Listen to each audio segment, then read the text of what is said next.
The title of this note is Systems of Nonlinear Equations. And the outcome is that you're going to be able to solve a system of nonlinear equations two ways. You're going to be able to do it graphically and algebraically. So you might remember a system of linear equations from Algebra 1 or Algebra 2. That's where you had two lines, and you were looking to see where the lines intersected. We also did this in our matrix unit. We actually had three lines, and we were looking to see where they intersected, but they were three-dimensional, so sometimes they didn't always intersect. And that's what we did with the matrices, looking for Gauss, Gauss-Jordan. We were looking for where those lines intersected. But now we're going to look at things that are not lines, specifically conic sections. So I want you to think about a parabola and an ellipse. How many times could they intersect? And what might it look like? So below here I have a couple pictures I'm going to show you. So you might have a parabola and an ellipse that never intersect. So there's no solution there. That's a possibility. You might also have a parabola and ellipse that intersect only once. That's the vertex of the parabola is on the ellipse. You could have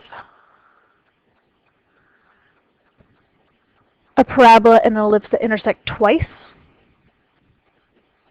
It's also possible that they intersect three times, once on the vertex and twice more elsewhere.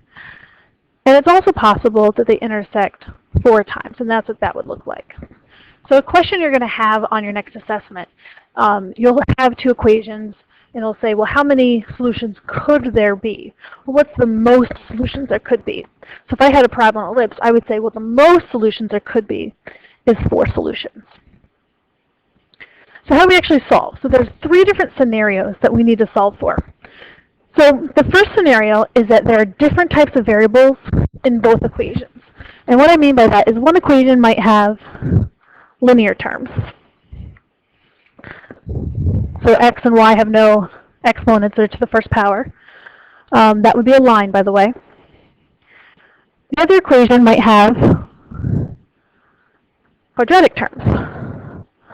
This would be a circle. And I don't have any variables that are the same. I don't have any other, there's only one x term, only one y term, only one x squared term, only one y squared term. So there's different types of variables in each equation.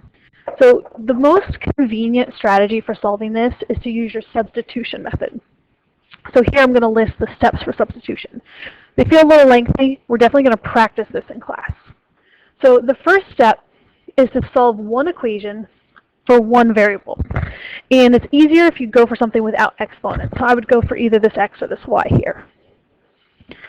So I might subtract x from both sides and get y equals 5 minus x. That's an example one. In steps 2, I'm going to substitute the expression into the other equation. So I just solved that y is 5 minus x. I'm going to put that right here into the other equation.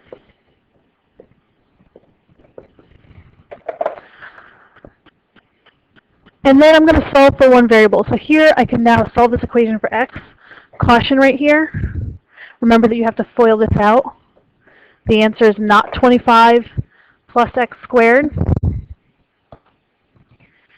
So this red equation, I could solve for x. That would be step 3.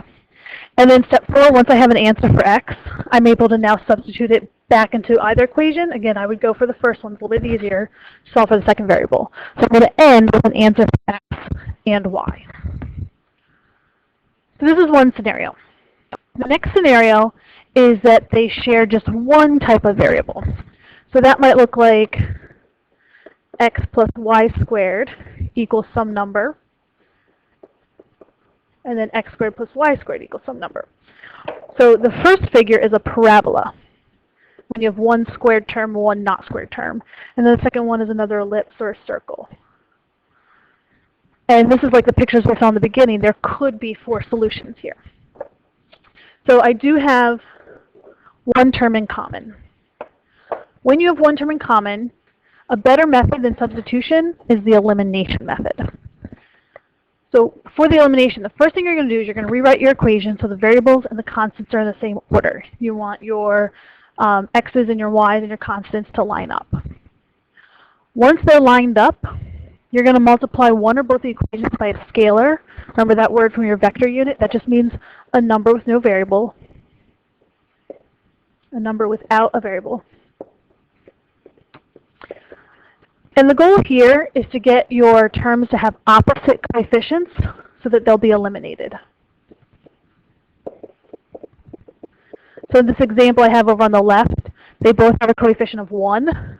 I would like one of them to have a coefficient of -1. So I'm just going to take one of the equations, multiply it by the scalar -1. So that equation now becomes -x minus y squared equals -5. And the purpose of that is so that when I add these two equations, that term will be eliminated. And that's actually the third step. You're going to add both equations so that one variable cancels out. Once you have that, you then have an equation that has just one letter. So I would now have x squared minus x equals 1. And you might notice that's a quadratic equation, so you're going to have to use some of your quadratic techniques. It might be factorable. If it's not factorable, then you're going to have to use your quadratic formula. You are going to end up with a quadratic equation in this step. Okay, and then it's going to finish just like substitution. Once you know what x is, you can go back, substitute it in for y to solve. The last scenario is that you have the exact same type of variables in both equations. So you might have an x squared and a y squared term.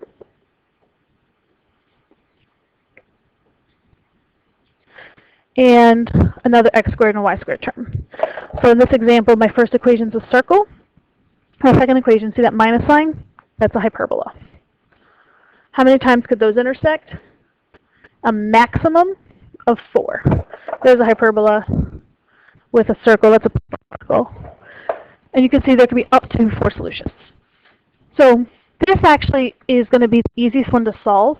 The technique to use here is your matrix algebra, because I think we learned all about matrices. You are going to have a calculator, so it'll be the easy matrix algebra. So you just want to rewrite your equation so that your variables and constants are in the same order. Everything has to be lined up. You see, I already have that. X squared first, y squared second, constants after the equal sign. Next, you're going to rewrite it as a coefficient and a constant matrix. So my coefficient matrix are all the coefficients, 1x squared plus 1y squared, 2x squared minus 1y squared. And then the constant matrix, 5 and 1. Step 3 is to enter both of your matrices into the calculator. To get full credit on an assessment, you have to show me what you're putting into the calculator. So you need to label your coefficient matrix A and your constant matrix B. And then from there, you're going to go to your home screen. You're going to solve A inverse B, always A inverse B. And it's going to pop out 2 numbers. And those 2 numbers are your solutions for x and y, as long as you put x first into your original matrices. So that's it. We're going to come to class and do a lot of practice on this.